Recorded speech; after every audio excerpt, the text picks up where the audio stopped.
The studios were so preoccupied with whether or not they didn't stop to think if they should. Welcome back to my channel. My name is Emily, or La Movie Mija. I'm a part-time filmmaker, full-time movie lover, and this is my review of Jurassic World Rebirth.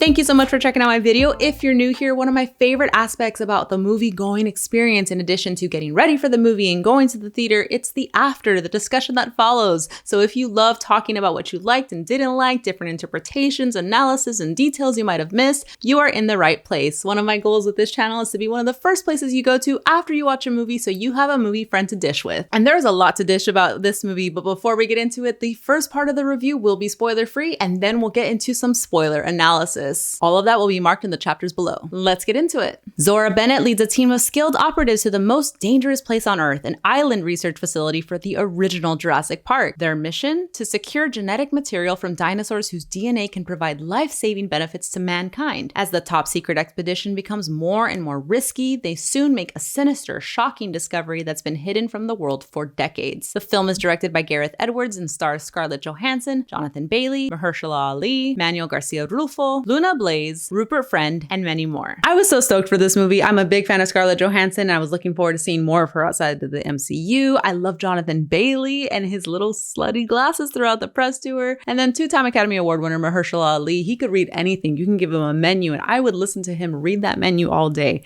This cast has charisma upon charisma. Plus, you get Gareth Edwards, the director who brought us my favorite Star Wars movie, Rogue One, and Godzilla. So from the Death Star to the King of the Monsters, this man understands scale. So naturally, it makes sense that he's going to take over a dinosaur franchise. But the result of a man who really understands scale is, dare I say it, I think we got too much dinosaur. I think this movie has too much dinosaur. I know, a hot take, but hear me out. Think back to 1993 and Jurassic Park. What comes to mind? For me, I always remember the water shaking in the cup. I remember the jello shaking. I remember the velociraptors in the kitchen. So overall, a lot of dinosaurs, right? And so I thought. So I went back and rewatched the film, and come to my surprise, do you know how much screen time those dinosaurs actually get? 15 minutes. 15 minutes in the entire 127-minute runtime of Jurassic Park. Jurassic World Rebirth, however, is 2 hours and 13 minutes long, and I think a good 50% of this movie is dinosaurs. They're everywhere. And sure, that sounds like a natural progression in the series. It's the 8th movie, so more dinosaurs, just like Fast and the Furious logic. The further we get into the series, the more fast, the more furious. But the result of having so much dinosaurs on the screen at all times, constantly attacking our protagonist, becomes exhausting. It's a constant onslaught of danger, and you don't have like a good time to breathe or recover from it, and it makes for a very clunky experience overall. The pacing is not aided by the editing at all. There are so many quick cuts in this movie, the coverage of scenes strewn together like the movie is afraid of losing our attention for a moment. And that was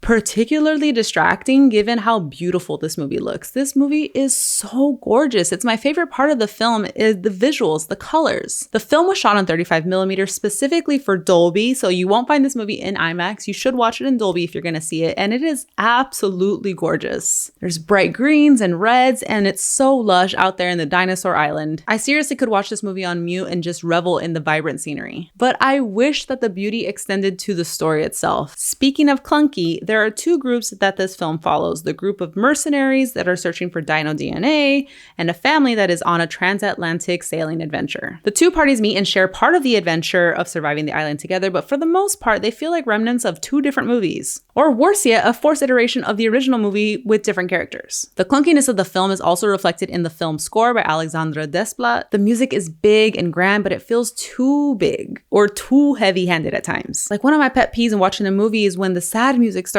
at the start of a character's dialogue who is about to share a sad detail about their life. Don't tell me how to feel. And there's a complete misuse of the original John Williams theme that made me upset. More on that in the spoiler section. The performances are surprisingly charming, even though the characters are not given much to work with. Scarlett Johansson has a pleasant yet wry humor to her. She's a mercenary dealing with grief following the loss of her partner. You have Jonathan Bailey, who's just like this really charming and cute paleontologist who studied under Dr. Grant and is sad about the world losing interest in dinosaurs. Then Mahershala Mahershala Ali's character is a friend of Scarlett Johansson's, and he's another mercenary who's navigating his own personal loss. All great character setups that I wish were explored further throughout the story. I do want to give a shout out to the surprise standout performance from Adrina Miranda, who was put through a lot in this film. She is the youngest member of the Delgado family who needs rescuing while sailing, and she is put through the ringer in this film. What is Jurassic Park without a little child endangerment? Again, danger is everywhere in this movie. I cannot tell what this movie is trying to be, what it wants to say. It's set up as an adventure film, but it stays horrific way too long, but it even doesn't give us enough attention of the horrific moments or let us sit in the impact of those horrific moments. It's like quickly tossed aside and changes over to some cheeky dialogue. And very occasionally are we treated to moments of complete wonder in the land of dinosaurs. What's interesting is I like all of those aspects of the movie. Like the horror elements are really fun, like the adventure is really cool,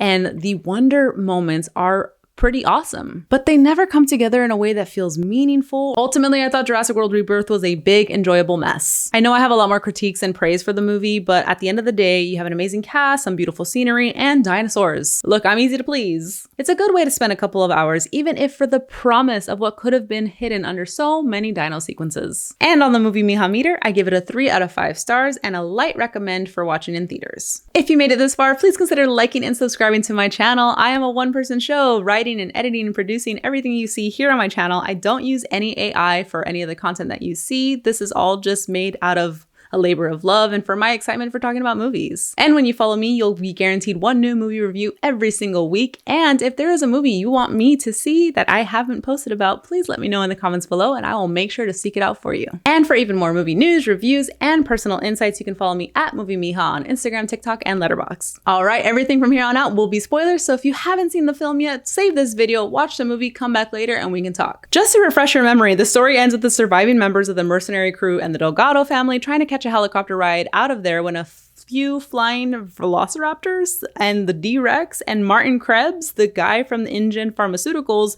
all get in their way. The helicopter finds them, but the D-Rex finds the helicopter first, and so the group has to make their way over to the dock to commandeer a boat, but not before one last showdown with that D-Rex. Kincaid pulls a flare safe to distract the dinos while the others escape, and they're all heartbroken, but not for long, as they see another flare and get confirmation that Kincaid is alive. On board the boat, Zora tells Dr. Loomis that she wants to take the dino DNA and make it publicly available so that Big Pharma can't inevitably drive up the prices for the medicine that this will help make. Cue dolphins, sunrise, and triumphant music, the end. I find it so interesting that there is so much sadness in this movie, but not enough space to explore it. Each character has a challenge that they're bringing with them to the story. Zora has lost her partner. Dr. Loomis is an endangered species working in a field the general public has lost interest in. Duncan had to split from his wife because the pain of looking into each other's faces after the loss of their child, who they now see in each other's faces, was too much for them to bear together. What's your favorite horror movie? That? And the saddest story of all, the dying dinosaur on the streets of New York City who was tagged with the graffiti. That was so utterly tragic and something I wanted to feel the effect of more throughout the film. But that's the biggest downfall of the movie. The characters are not set up to go through any sort of meaningful change or redemption. I think it's a big mistake to put Zora as the lead character. She is not a good channel for the audience to connect with the story because she is so one note throughout the film and she just doesn't really change throughout her experience. I'm not saying she's not a good character. She's headstrong and determined and she has good rapport with everybody, but her change from being amazed by the dollar signs that Krebs presented her to wanting to give the dino DNA just feels unearned. Duncan Kincaid, sure, he saves the kids with the same flare move that Dr. Malcolm pulled in Jurassic Park, and that could be seen as him making up for the fact that he couldn't save his own child, but he's able to save the Delgado family. But when the mercenary crew got the distress call from the Delgado family on the boat, he was very easy to convince to turn the boat around and save them. So there's no doubt in my mind that he wasn't always the type of person who would do what he can to save others. Then you have Dr. Loomis, the perfect vessel to tell this story through. He has a personal connection and a deep passion for the dinosaurs. He studied under Dr. Alan Grant. He is a little nervous about the dangers presented on the mission, but he proves himself capable to keep up with the group. And most importantly, he is the best vessel to channel wonder. This movie needed that. This movie lacked so much wonder. Like, I understand the world at large feels a little jaded with all of the dinosaurs, and that feels like a little meta commentary on our own jaded approach and view of of dinosaur movies, but like Dr. Loomis is really the only person in that entire crew who was awestruck. I mean, to the degree that he was. Everyone had a moment of like eyes wide, but like he had it the most. And that's where I feel like this movie really chopped itself off at the legs, like only giving us one character who would really embrace the opportunity to see live dinosaurs. The scene where they find the second large dinosaur in that giant green field that Dr. Loomis touches the leg of, and he begins to cry as his like music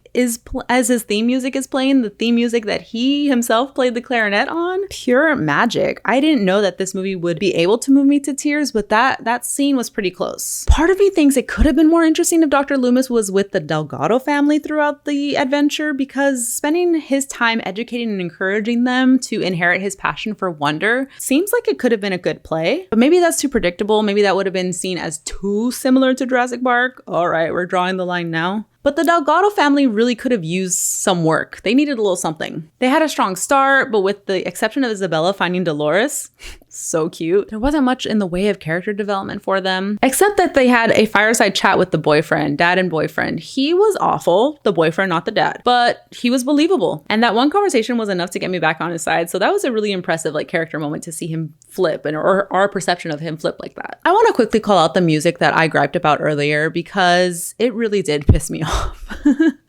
I said there was a misplaced Jurassic Park theme and it made me mad, and it's this. It's when we first hear the theme in all of its glory, not like a little nod to it, but like its full theme in its glory. And it's just a scene that's cutting between where we just were in New York City and now like Krebs and Zora are going to meet Kincaid and his crew. What does that theme have to do with that scene? It feels like they got to the final cut of the movie, they saw there was a space for the song, and they're like, wait, we didn't put the John Williams theme in there yet. Let's jump it right here. And it's misplaced. It's like there's no connection to what is happening in front of us. Like, yes, it's a beautiful shot of water, but there's no sense of wonder. There's no excitement. There's no like promise of like a vision for tomorrow. It's just water that this music is playing over, and it just feels like a shallow way to incorporate that theme into this movie. And that one misplaced theme song used really got me thinking, is this movie somehow a meta commentary on Dr. Malcolm's foreboding words? The studios were so preoccupied with whether or not they didn't stop to think if they should. The ending of Jurassic Park, where our lead characters are shimmying down the remnants of an extinct animal, the bones of an extinct animal, to fight off the current threat of man-made velociraptors, if you think about it, is kind of meta because of the double meaning that comes from the banner that falls, the iconic scene where the T-Rex is letting out his final roar, and you see the banner that reads, "When dinosaurs ruled the earth." Is there a way we can read the dinosaurs and the sentiment as a metaphor for movies and the film industry? Or am I just projecting? Jurassic World Rebirth is a movie that is literally about the hubris of men and their rich pharma companies manipulating species with no cause for concern for their potential impact on the world or their own suffering. The scene of the dinosaur dying in the street of New York City, when just a generation ago, the idea of seeing a living, breathing dinosaur would have inspired so much awe and amazement, is devastating, because capitalism is so ingrained into the human condition that we see the body of this animal defaced with graffiti and no one is bothered by it. It's like a commentary on our obsession with these trends that are so short-lived. Dinosaurs themselves, we brought this species back from extinction just to let them die and perish on the streets in front of us. In the same vein, you can argue that movies feel like an animal going extinct, facing down extinction, and the same things that used to amaze us are now easily discarded. On another level, Jurassic World Rebirth is like the mutant dinosaurs, a reiteration of the same material, using the same dino DNA from Jurassic Park to dictate story and structure and character beats, only to end up with something that feels like a mutated entity. All the parts are there, but not where you'd expect or want them to be. David Koepp, writer of Jurassic Park and Jurassic World Rebirth, really recycled too much of his own work for this one. But it's not cheating if you're copying yourself, right? I mean, I could be reaching with that last read, but it's fun to think about and personally makes the idea of possibly rewatching this film more appealing for me. The one thing that could have saved this movie was if they used a real-life puppet for Dolores, a la Baby Yoda, aka Grogu. Like, overall, I felt this movie to be super gratuitous with its different shots and its different coverage of scenes, and like its use of CGI and its use of the dinosaurs,